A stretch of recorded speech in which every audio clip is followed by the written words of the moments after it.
Alright, so what would you do if this was coming after you? This is called a Neomorph, and it first premiered in the movie Alien Covenant, which is part of the Alien franchise. But don't get it confused with a Xenomorph, which is similar but actually very different. So let's get into the Neomorph.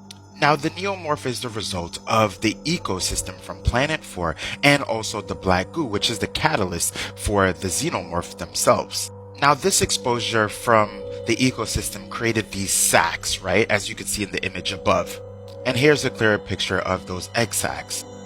Now, here's probably the scariest part of the stage when it comes to a neomorph. Now, once the egg sac senses, right, in the environment that there is a organism or a suspected host, it will open up and release these motes.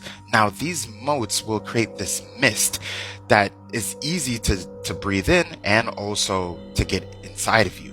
And again, what's really scary about this is that once it releases, it's like microscopic dust that creates these spores that can go through the surface of your skin and also through your breathing pattern. So it's not like, oh, you could cover your mouth and then you're good. It could go through your skin too.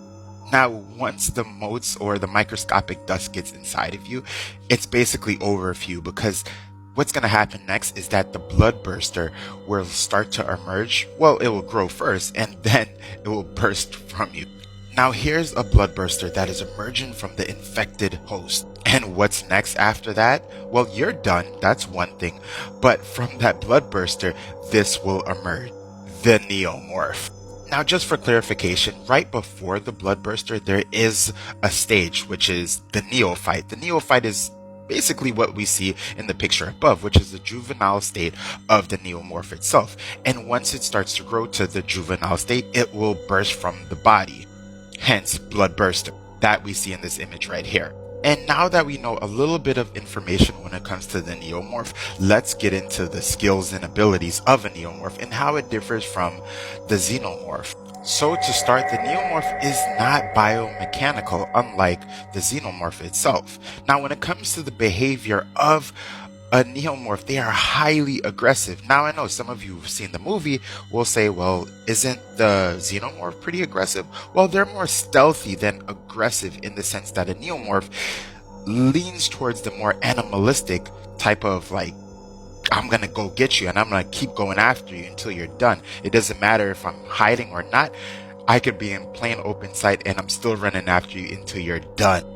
Now, one could argue that the neomorphs are less intelligent than the xenomorphs, and that's because, well, one, the neomorphs will just go after their prey, not have the cunningness to hide, but also that they'll do things that are more on an animalistic scale, such as just eating the skin, right, and just ripping it apart. Now, we haven't truly seen the xenomorphs do this. We'll normally see a xenomorph that will pierce its victim and do what it needs to do, but it isn't like ravaging the prey that it has in front of it. Now, this is something that I'm vastly interested in. Who do you think would win in a battle?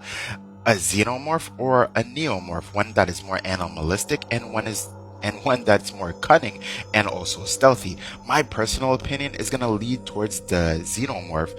Why? Well, because of, well, the skin, the exoskin, right? That is like really hard. It is a biomechanical being. It also has acid that it can spew out, unlike the neomorph, and it has a tail that, number one, could just like pierce and wrap around you. Now, I'm not saying that the neomorph is a slouch either. Now, I kind of consider the neomorph more in the lines of just like a rabid type of animal that will do everything and anything in order to finish off its prey. But I'm still gonna lead towards the xenomorph for the battle. And I just put this picture of this Neomorph pop for my collectors out there. But with that being said, this is Zen from Zen Multiverse, saying peace, love, and prosperity. If I left out any information, please comment in the comment section below, or if I made any mistakes. And don't forget, who do you think would win in a battle? And let us know why. A Xenomorph or the Neomorph? Later, everyone.